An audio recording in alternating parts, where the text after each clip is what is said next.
r/AskReddit. What's a red flag when looking for a job?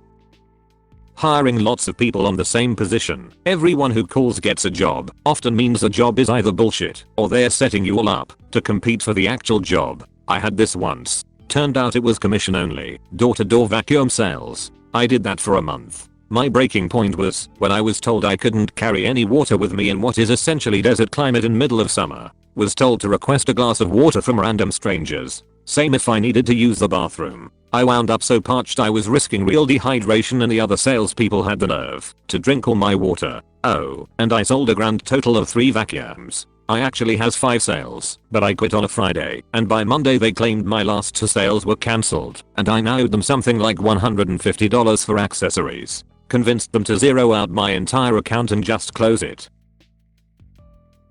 We are a family here, which means this is how they try to make up for the shitty pay and long hours. This is the one I was looking for. Yes, it's a family in the sense that the company expects me to be willing to do anything to help you and your company anytime, anywhere, anyhow. You and your brothers and sisters aka the other overworked unappreciated peons are conditioned to work harder to help each other out. The problem there is that the only people who benefit are the people at the top. It's essentially a predatory practice designed to force extra effort out of you by abusing your empathy and your connection to your coworkers. Johnny McCorporate a fuckbag literally wouldn't flinch if you dropped dead at your desk from the stress. He would just be pissed at the loss of output and immediately be concerned with finding a new cog for the machine he calls a family.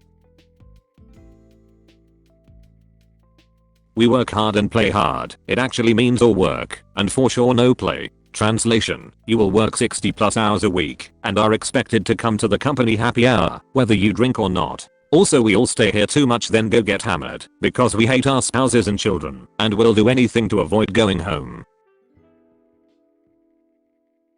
Looking for rock stars in the job description, unless of course the posting is in fact for a position to be a rock star. Similarly, ads that read along the lines of, do you like sports? Come be a part of our team. We lay back and have fun. We want all of our MVPs to succeed, so we work hard and we play hard too. If they are trying to sell you on the work environment in the ad, most of the time, you should run. I'm sure there are exceptions, but most of the time, you can substitute rock stars and sports and MVPs in all these ads interchangeably, with all of it loosely translating to, we are gonna load a bunch of you up in a van at the but crack of dawn to drop in neighborhoods for door-to-door cold calls selling cutlery.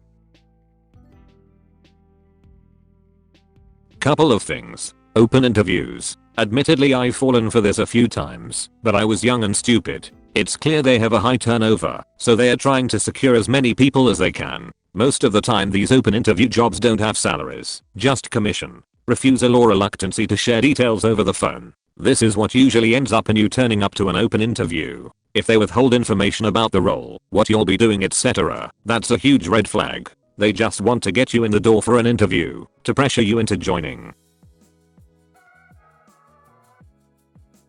Any job that requires an upfront cost. This is a telltale sign that you are getting wrapped up into a MLM pyramid scheme. No, I will not pay for my uniform to work at your pizza place. Are you insane? Thanks for putting this. As obvious as this seems, I know a few people who have been caught by this, and it's such a shame they never realized it until they had already spent hundreds.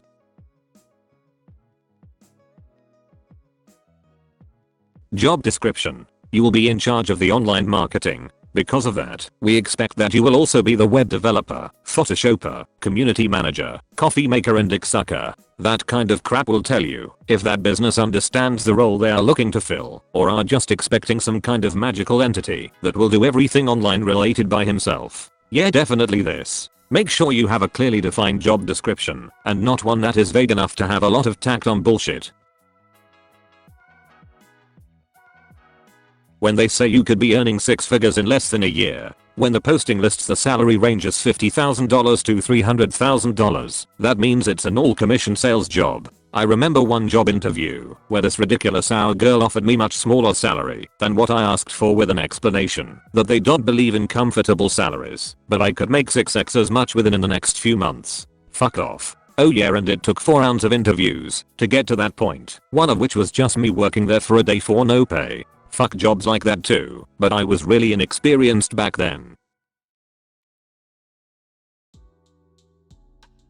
Arrived for an interview not too long ago. Showed up 15 minutes early and had all my certs to prove training. Waited over 20 minutes before the secretary led me to a conference room. Waited another 40 minutes and got fed up. Quality manager walked in as I was getting up to leave. He was very offended when I told him he had wasted my time and I would never accept a position after being left to wait almost an hour while having an appointment. I wish I could've been a fly in the wall for that day. LMAO, good for you. You got balls, sir or ma'am. Drove an hour and a half to a job interview once. The interviewer was traveling and I was supposed to meet them in the business center of their hotel. Waited for a little over an hour. Nobody showed or called me. Tried calling them, straight to voicemail. Got fed up and left. 30 minutes into my drive home I got a call back. They wanted to know where I was. Apparently they were in an important meeting that ran long and couldn't call me or email me to let me know. Got calls from them for a month trying to set up an interview despite me telling them I wasn't interested every single time.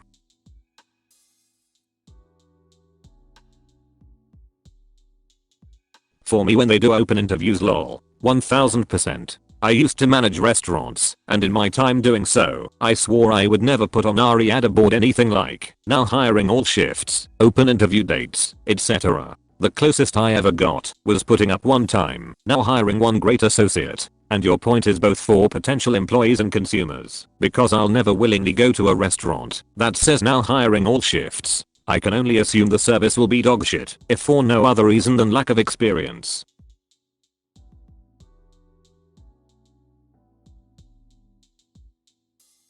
I remember a specific red flag from when I was interviewing senior year of college. Went to the initial interview, hit it off with the guy right away. He was the supervisor and the type of guy I could see myself being happy to work for. Went to their office for a second interview. Everything went great. Met the rest of the team. They all seemed like nice people. Plenty of other young folks just starting out who seemed cool. Just all around a nice place to work. They were a small division of a large insurance company. Great benefits and corporate resources, but plenty of autonomy to do the kind of specialized work my degree was for. It was also local. I was basically debating between this and one other job which was out of state, so location was a big plus on their side. About a week goes by and I get another email. The supervisor tells me that they're all sold on offering me the job, but they need me to come in again. Apparently, that week they'd been bought out from their parent company by a consulting firm whose entire business was our specialty. This firm was fairly notorious in our industry. They had a reputation for snatching up half our graduating class every year, burning them out with unrealistic benchmarks and expectations, losing almost all of them to better jobs, and doing it all over again the next year. They were also expanding at an alarming rate and gobbling up a lot of smaller firms in the process, some of which had been around forever and had great reputations in the industry. Word was that they weren't run by people with any experience in our field. It was some Wall Street finance guys who ran it purely to increase profit and shareholder value. Very little concern for quality of work or quality of life for their employees. I went in for this third interview, and it was a completely different vibe. There was a new guy from the firm making the acquisition who I did not vibe with at all. He really did not seem like the type of person I wanted to work for. They also suddenly wanted me to relocate. They did a weird dance of bragging that I could go anywhere because of their nationwide footprint, but also heavily implied that they were gonna make me go to Atlanta. It was weird. I didn't like any of what I was hearing, and I didn't really hide my skepticism during the interview. Slept on it for a few days and made the call to take the other offer I had. That was a relocation too, but it was much closer than Atlanta, and the job itself was much more of a unique opportunity. Lower pay, but better benefits/security. I'm still at that job now, almost 4 years later. Never heard a word from the other guys since that third interview. I think I really would have liked working for that original firm pre-acquisition. It's wild how quickly that dynamic completely shifted. I'm just glad it happened before I signed on to work there.